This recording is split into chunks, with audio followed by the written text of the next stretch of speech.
তমলুকে বিজেপির মিছিলে অনুমতি, কলকাতা হাইকোর্টে মিছিলে উপস্থিত থাকবেন বিরোধী দলনেতা শুভেন্দু অধিকারী। আগামীকাল মিছিলের অনুমতি দিল আদালত। রাজবাড়ী ময়দান থেকে হাসপাতাল মোড় পর্যন্ত এই মিছিলে অনুমতি। আগামীকাল দুপুর 1টা থেকে 2:30 অর্থাৎ 2:30 পর্যন্ত মিছিলের অনুমতি। 1000 লোক নিয়ে মিছিলে অনুমতি আদালতে। স্কুল চত্বরে নিরাপত্তা বজায় রাখতে হবে, উস্কানিমূলক বক্তব্য পেশ করা যাবে না, শান্তিপূর্ণভাবে মিছিল করতে হবে, এমনই নির্দেশ আদালতে।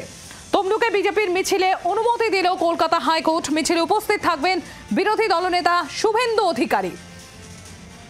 তমলুকে বিজেপির মিছিলে অনুমতি কলকাতা হাইকোর্টের।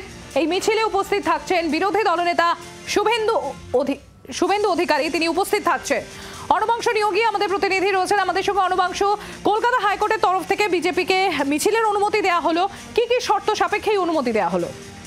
দেখো, মিছিল অনুমতির ক্ষেত্রে রাজ্য সরকারের বক্তব্য ছিল যে রুটে তারা প্রস্তাব দিয়েছে সেই রুটে কোনোভাবে সম্ভব নয়, কারণ সেই রুটে মসজিদ রয়েছে, ভার্নাবেল এরিয়া, সুতরাং সেখানে তারা অশান্তি হতে পারে, সেই আশঙ্কা থাকার এই বক্তব্য। হাইকোর্টের বক্তব্য যে না, মিছিল হবে, অবশ্যই মিছিল থাকছে। আগামীকাল দুপুর 1টা থেকে 2টো পর্যন্ত মিছিল হবে, 2:30 পর্যন্ত মিছিল হবে। মিছিলের যেটা এলাকা হচ্ছে যে 1000-এর মতো বেশি লোক রাখা যাবে না, তারা চেয়েছিল 2000, সেখান থেকে কাটছাট করা হয়েছে।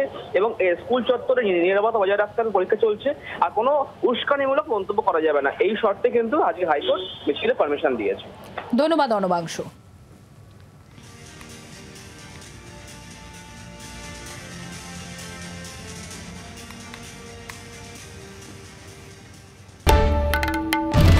বাংলার আওয়াজ, বাঙালির আবেগ, জি 24 ঘন্টা।